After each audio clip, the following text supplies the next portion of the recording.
Hi guys, Charlie Bannigan here from Joy Lane Clinic.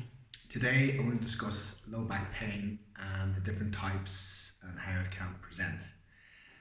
Um, a lot of time people come in and say, "Oh, I pulled a muscle in my back," or "It's just muscular."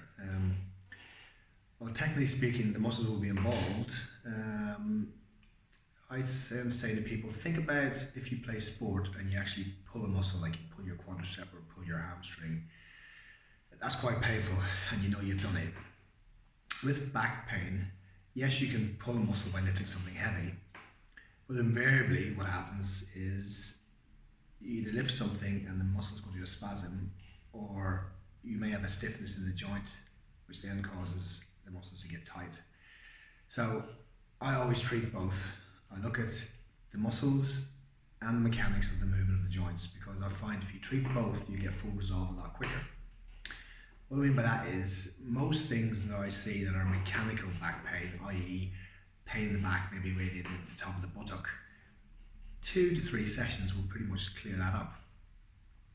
The problem arises when you get more neurological problems, such as the classic sciatica, which sciatica is a symptom, it's not a diagnosis. It means that the sciatic nerve has been irritated, causing pain or pins and needles or numbness in the leg. Now, there's a difference between sciatica and kinetic chain pain. Now, back pain can cause pain into the leg, and it may not be sciatica. It could be the fact that the muscles are all tightened down through the buttock and the leg as well due to the restriction in the back.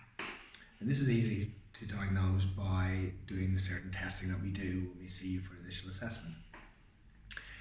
But getting back to sciatica, the worst case scenario is if a disc is bulging out, touching on the nerve, causing the pain down the leg. These can be difficult to treat. I say to people who I suspect with a disc that we've got to give it 3 or 4 sessions.